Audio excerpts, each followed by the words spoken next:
The following content is provided under a Creative Commons license.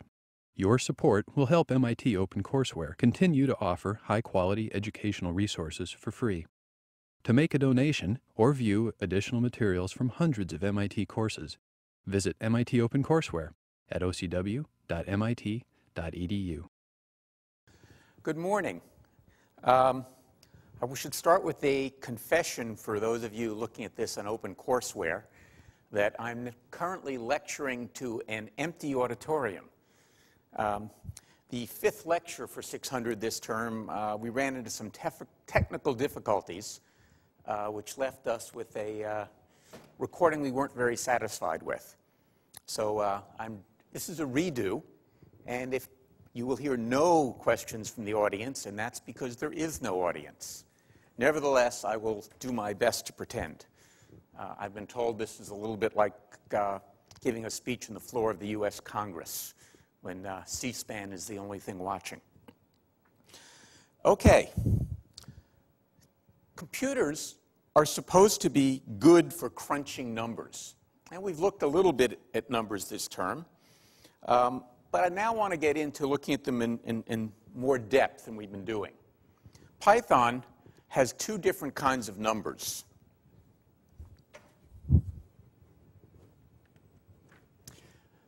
So far, the only kind we've really paid any attention to is type int. And those are intended to mirror the integers, as we all learned about starting in elementary school. And they're good for things that you can count. Any place you use whole numbers. Interestingly, Python, unlike some languages, has what are called arbitrary precision integers.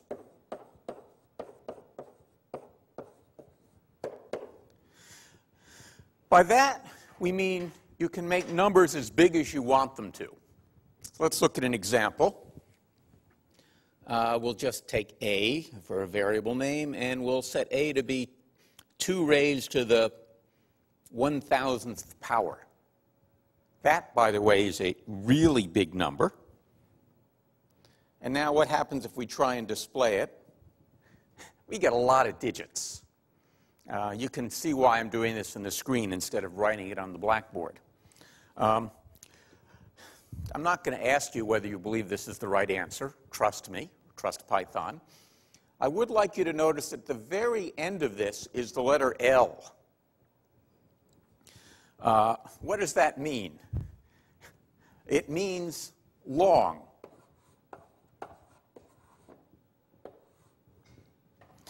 That's telling us that it's representing this particular integer in what it calls its internal long format. You needn't worry about that. The only thing to say about it is when you're dealing with long integers, it's a lot less efficient than when you're dealing with smaller numbers. And that's all it's kind of warning you by printing this L. About 2 billion is the magic number. When you get over 2 billion, it's now going to deal with long integers. So if, for example, you're trying to deal with U.S. budget deficit, you will need integers of type L. Okay, let's look at another interesting example. Suppose I set b equal to 2 raised to the 999th power. I can display b, and it's a different number, considerably smaller, but again ending in an L. And now, what do you think I'll get if we try a divided by b? And remember, we're now doing integer division.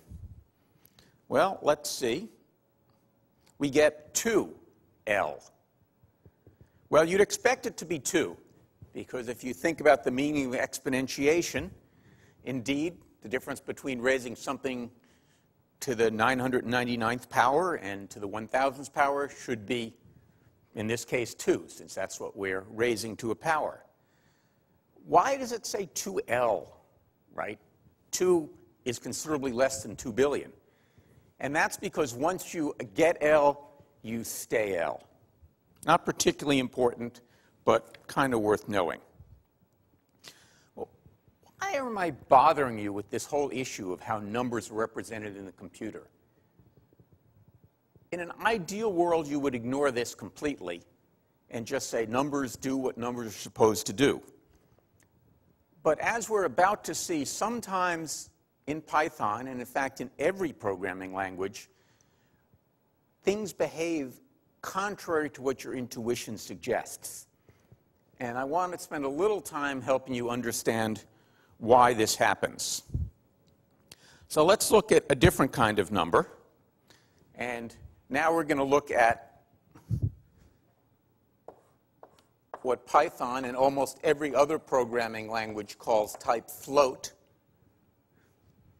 which is short for floating point.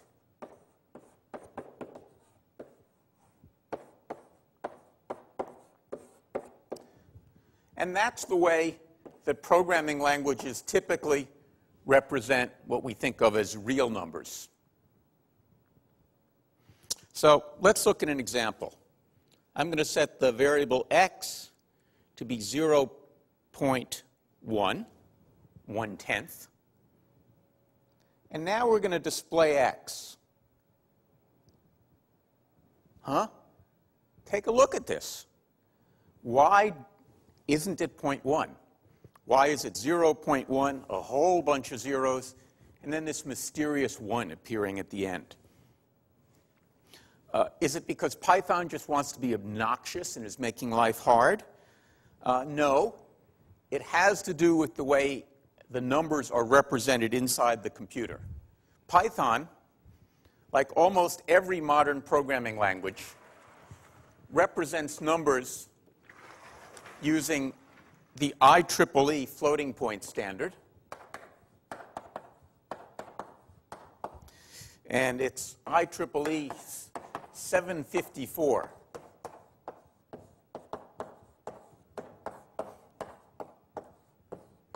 Never again will you have to remember that it's 754. I promise not to ask you that question on a quiz. But that's what they do. This is a variant of scientific notation.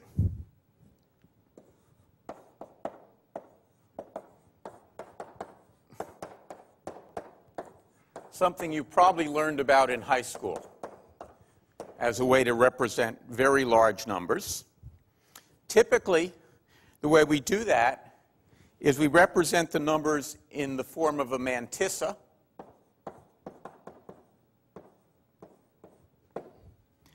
And an exponent.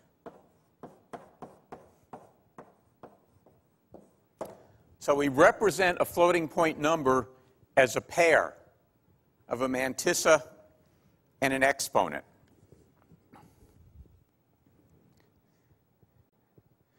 And because computers work in the binary system, it's unlike what you probably learned in high school, where we raise 10 to some power. Here we'll always be raising 2 to some power. Maybe a little later in the term, if we talk about computer architecture, we'll get around to explaining why computers work in binary. But for now, just assume that they do, and in fact, they always have. All right. Purists manage to refer to the mantissa as a significand. But I won't do that because I'm an old guy and it was a mantissa when I first learned about it, and I just can't break myself of the habit. All right, so how does this work?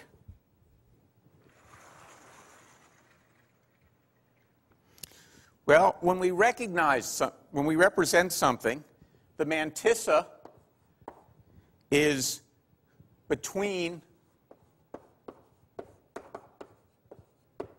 1 and 2. Whoops. Strictly less than 2, greater than or equal to 1. The exponent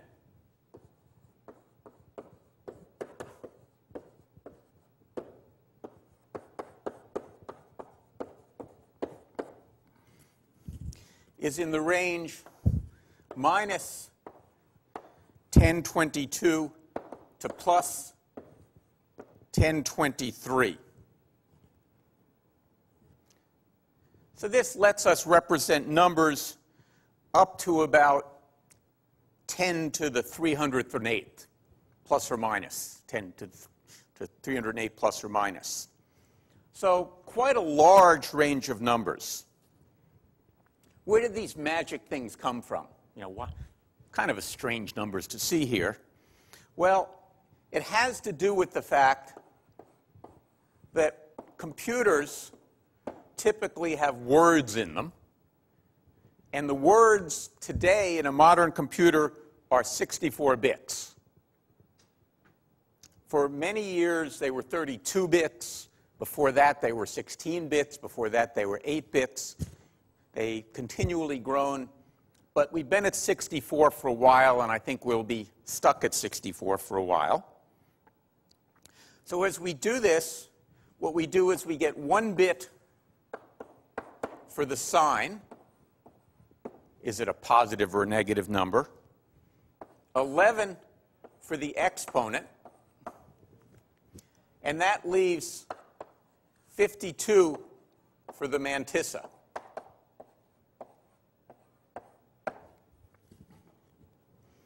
And that basically tells us how we're storing numbers. Hi, are you here for the 600 lecture?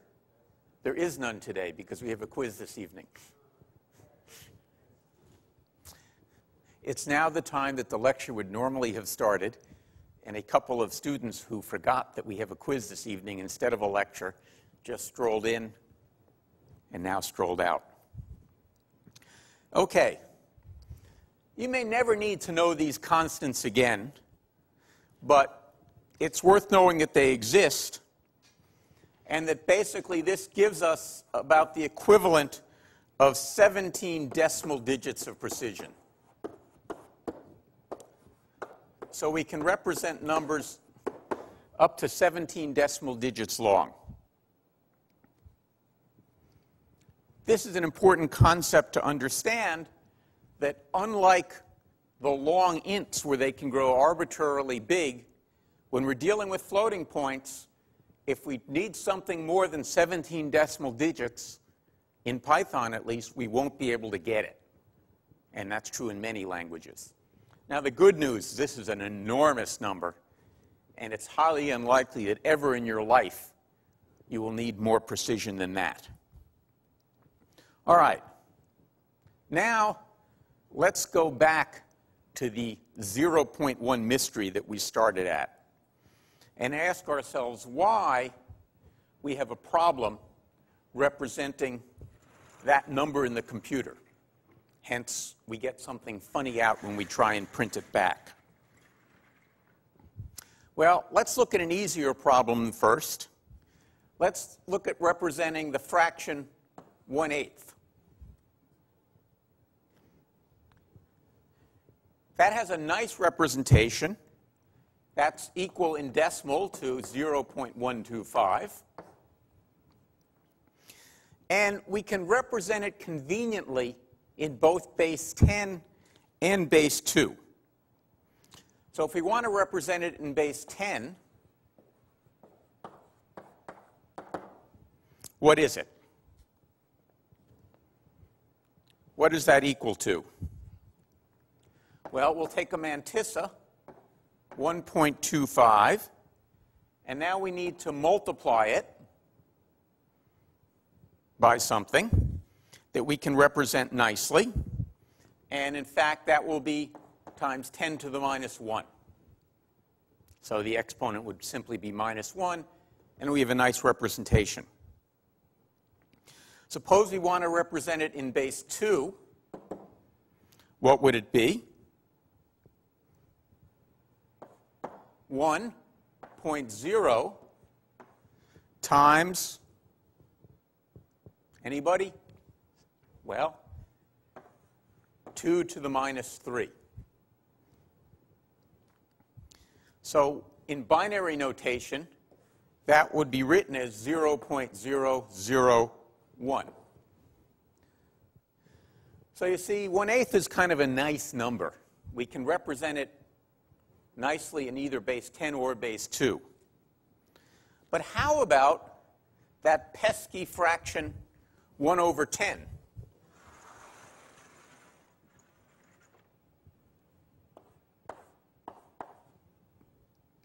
Well, in base 10, we know how to represent. It's 1 times 10 to the what? 10 to the 1? No. But in base 2, it's a problem. There is no finite binary number that exactly represents this decimal fraction. In fact, if we try and find the binary number, what we find is we get an infinitely repeating series. 0, 0, 0, 1, 1, 0, 0, 1, 1, 0, 0, and etc. Stop at any finite number of bits, and you get only an approximation to the decimal fraction 1/10. So on most computers, if you were to print the decimal value of the binary approximation, and that's what we're printing here on the screen, right? We think in decimal, so Python quite nicely for us is printing things in decimal. It would have to display, well, I'm not going to write it. It's a very long number, lots of digits. However, in Python, whenever we display something, it uses the built-in function repr, short for representation, that it converts the internal representation, in this case of a number, to a string, and then displays that string, in this case, on the screen. For floats, it rounds it to 17 digits. There's that magic number 17 again. Hence, when it rounds it to 17 digits, we get exactly what you see in the bottom of the screen up there. Answer to the mystery, why does it display this? Now, why should we care? Well, it's not so much that we care about what gets displayed, but we have to think about the implications, at least sometimes we have to think about the implications, of what this inexact representation of numbers means when we start doing more or less complex computations on those numbers. So let's look at a little example here. I'll start by setting the variable s to 0.0. Notice I'm being careful to make it a float. And then for I in range, let's take 10, we'll increase s by 0.1. All right, we've done that. And now, what happens when I print s? Well, again, you don't get what your intuition says you should get. Notice the last two digits, which are 8 and 9. Well, what's happening here? What's happened is the error has accumulated. I had a small error when I started, but every time I added it, the error got bigger and it accumulates. Sometimes you can get in trouble in a computation because of that. Now, what happens, by the way, if I print s? That's kind of an interesting question. Notice that it prints 1. And why is that? It's because the print command has done a rounding here. It automatically rounds. And that's kind of good, but it's also kind of bad, because it means when you're debugging your program, you can get very confused. You say, it says it's 1. Why am I getting a different answer when I do the computation? And that's because it's not really 1 inside. So you have to be careful. Now, mostly, these round-off errors balance each other out. Some floats are slightly higher than they're supposed to be. Some are slightly lower. And in most computations, it all comes out in the wash and you get the right answer. Truth be told, most of the time, you can avoid worrying about these things. But, as we say in Latin, caveat computor. Sometimes you have to worry a little bit. Now, there is one thing about floating points about which you should always worry.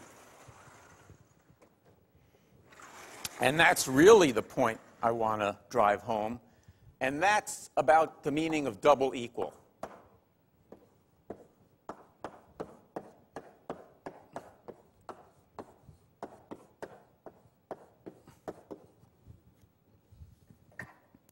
Let's look at an example of this. So we've before seen the use of import. So I'm going to import math. Gives me some useful mathematical functions. Then I'm going to set the variable a to the square root of 2. Whoops. Why didn't this work? Because what I should have said is math dot square root of 2. Explaining to the interpreter that I want to get the function sqrt from the module math. So now I've got a here, and I can look at what a is. It's some approximation to the square root of 2. Now here's the interesting question. Suppose I ask about the Boolean a times a equals 2. Now in my heart, I think if I've taken the square root of number, and then I've multiplied it by itself, I should get the original number back.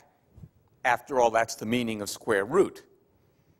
But by now, you won't be surprised that the answer of this is false, because we know what we've stored is only an approximation to the square root. And that's kind of interesting. So we can see that by, if I look at a times a, I'll get 2 point, a whole bunch of zeros, and then a 4 at the end. So this means if I've got a test in my program, in some sense it will give me the unexpected answer false. What this tells us is that it's very risky to ever use the built-in double equals to compare floating points. And in fact, you should never be testing for equality. You should always be testing for close enough. So typically, what you want to do in your program is ask the following question. Is the absolute value of a times a minus 2.0 less than epsilon? If we could easily type Greek, we'd have written it that way, but we can't. So that's some small value chosen to be appropriate for the application, saying if these two things are within epsilon of each other, then I'm going to treat them as equal. And so what I typically do when I'm writing a Python code that's going to deal with floating point numbers, and I do this from time to time, is I introduce a function called almost equal, or near, or pick your favorite word, that does this for me. And wherever I would normally have written x double equals y, instead I write near x comma y, and it computes it for me. Not a big deal, but keep this in mind, or as soon as you start dealing with numbers, you will get very frustrated in trying to understand what your program does. Okay. Enough of numbers for a while. I'm sure some of you will find this a relief. I now want to get away from details of floating point and talk about general methods, again, returning to the real theme of the course, of solving problems using computers. Last week, we looked at the rather silly problem of finding the square root of a perfect square. Well, that's not usually what you need. Let's think about the more useful problem of finding the square root of a real number. Well, you've just seen how you do that. You import math and you call SQRT. Let's pretend that we didn't know that trick, or let's pretend it's your job to implement math. And so you need to figure out how to implement square root. Why might this be a challenge? What are some of the issues? And there are several. One is what we've just seen might not be an exact answer.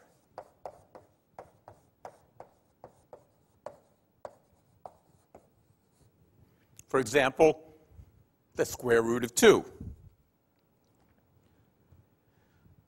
So we need to worry about that. And clearly, the way we're going to solve that, as we'll see, is using a concept similar to epsilon. In fact, we'll even call it epsilon. Another problem with the method we looked at last time is there we were doing exhaustive enumeration. We were enumerating all the possible answers, checking each one, and if it was good, stopping. Well, the problem with reals as opposed to integers is we can't enumerate all guesses. And that's because the reals are uncountable. If I ask you to enumerate the positive integers, you'll say 1, 2, 3, 4, 5. If I ask you to enumerate the reals, the positive reals, where do you start? 1 over a billion plus who knows? Now, as we've just seen, in fact, since there's a limit to the precision in floating point, technically you could enumerate all the floating point numbers. And I say technically because if you tried to do that, your computation would not terminate anytime soon. So even though in principle you could enumerate them, in fact you really can't. And so we think of the floating points like the reals as being innumerable, or not innumerable, as to say as being uncountable. So we can't do that. So we have to find something clever, because we're now searching a very large space of possible answers, what technically we might call a large state space. So we're going to take our previous method of guess and check and replace it by something called guess, check, and improve.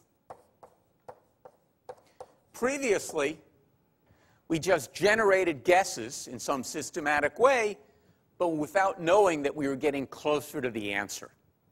Think of the original barnyard problem with the chickens and the heads and the legs.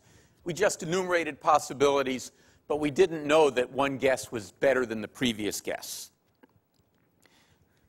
Now, we're going to find a way to do the enumeration where we have good reason to believe, at least with high probability, that each guess is better than the previous guess. This is what's called successive approximation.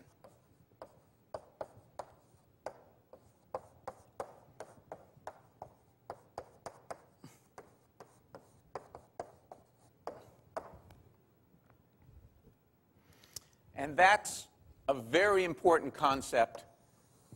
Many problems are solved computationally using successive approximation.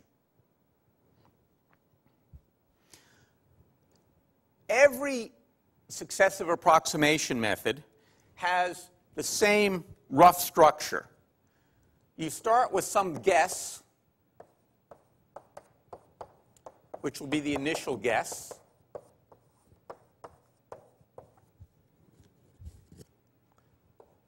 You then iterate, and in a minute I'll tell you why I'm doing it this particular way, over some range.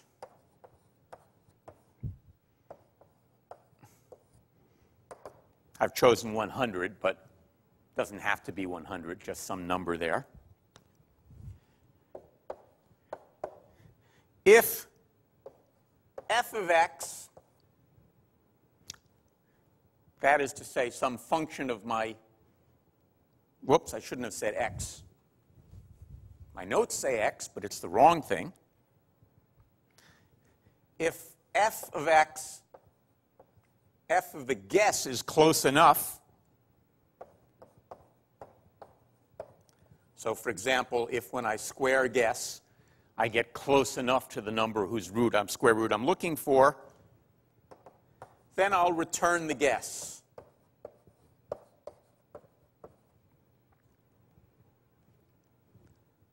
If it's not close enough, I'll get a better guess.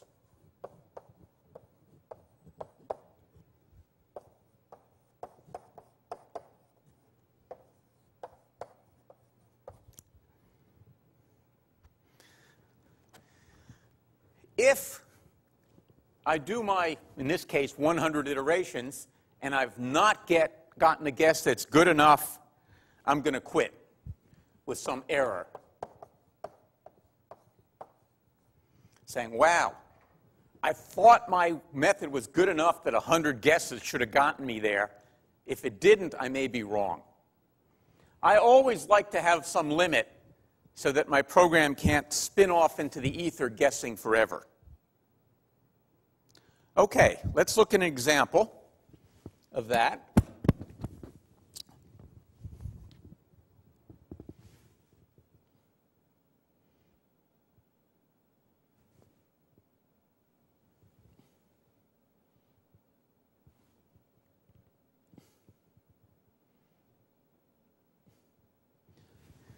So here's a successive approximations to the square root. I've called it square root by. The by is not a reference to the sexual preferences of the function, but a reference to the fact that this is an example of what's called a bisection method.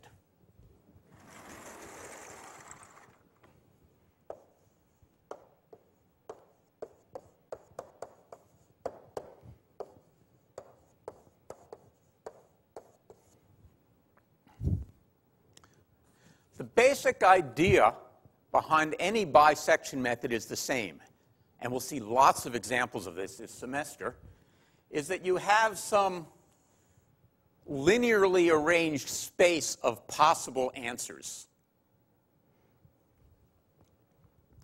And it has the property that if I take a guess somewhere, let's say there, I guess that's the answer to the question.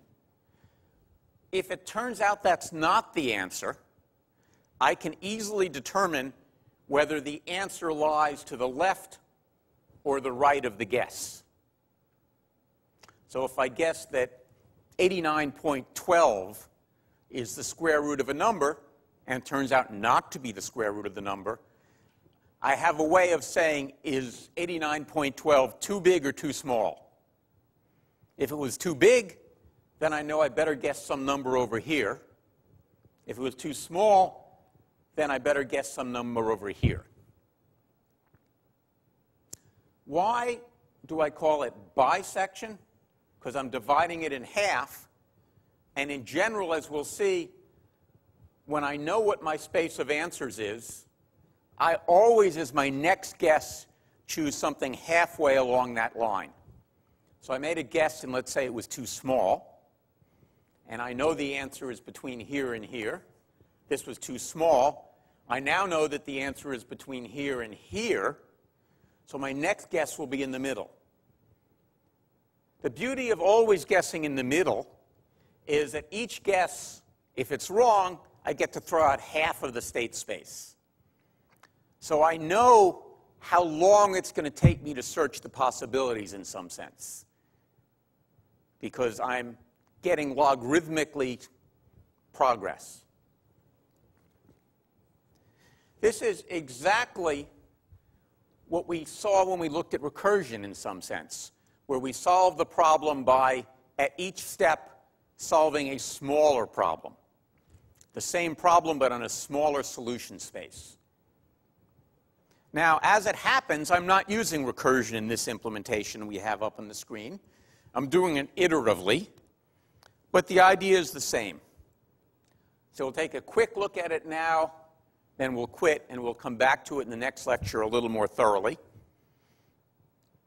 I'm going to warn you right now that there's a bug in this code, and in the next lecture we'll see if we can discover what that is. So it takes two arguments, x, the number whose square root we're looking for, and epsilon, how close we need to get. It assumes that x is non-negative and that epsilon is greater than 0.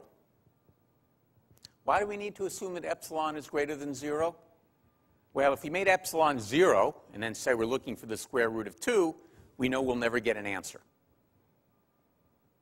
So we want it to be positive. And then it returns y such that y times y is within epsilon of x.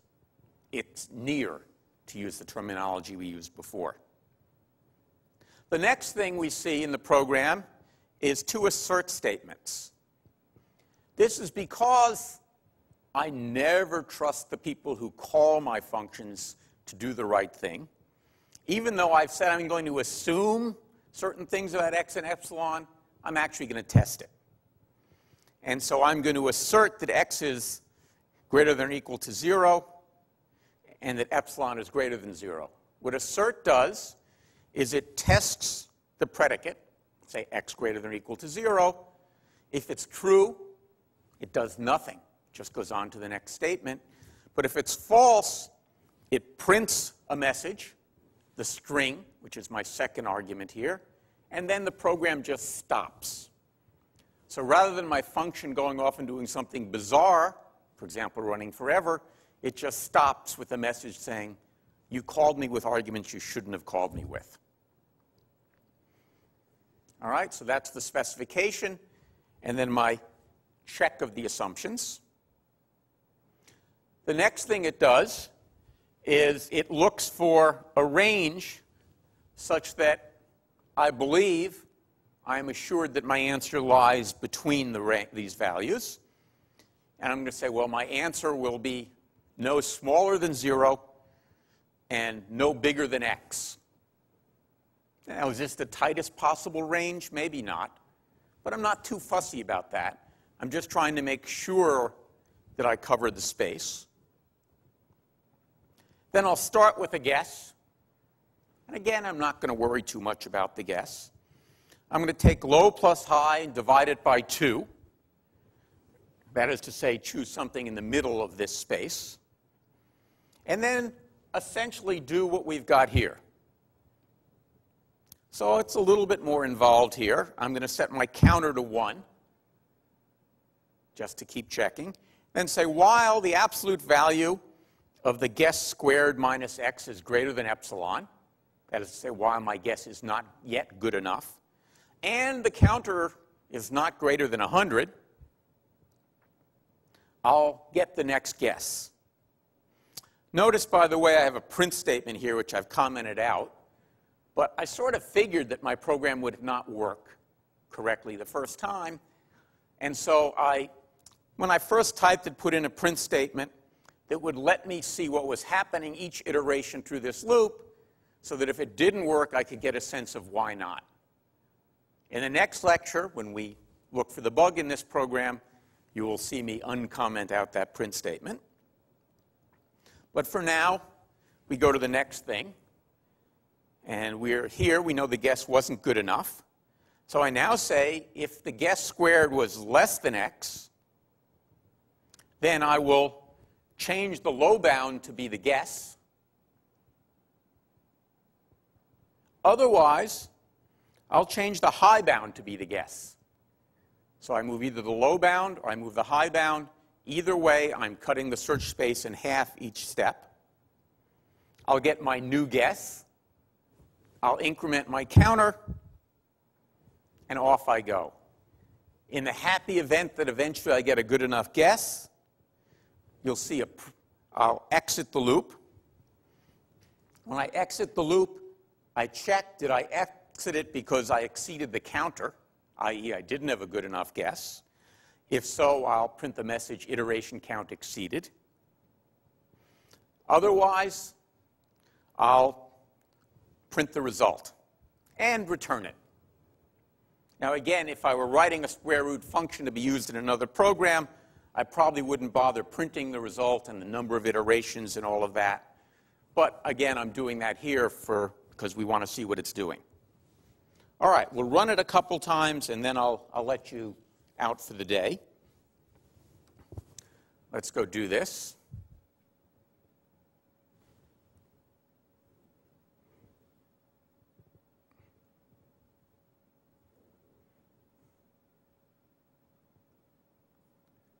All right, we're here.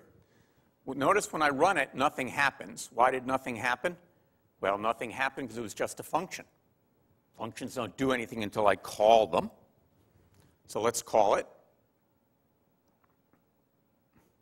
Let's call square root by with 4, 0.001. Took only one iteration. That was pretty fast. Estimated 2 as an answer. We're pretty happy with that answer. Let's try another example. Let's look at 9. I always like to, by the way, start with questions whose answer I know. We'll try and get a little bit more precise. Well, all right. Here it took 18 iterations. Didn't actually give me the answer 3, which we know happens to be the answer. But it gave me something that was within epsilon of 3, so it meets the specification, so I should be perfectly happy. Let's look at another example. Try a bigger number here.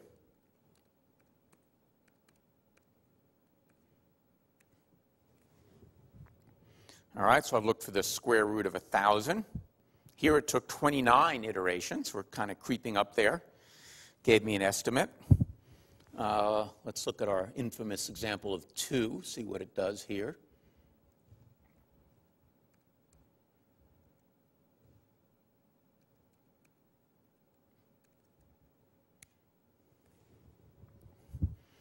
Worked around. Now,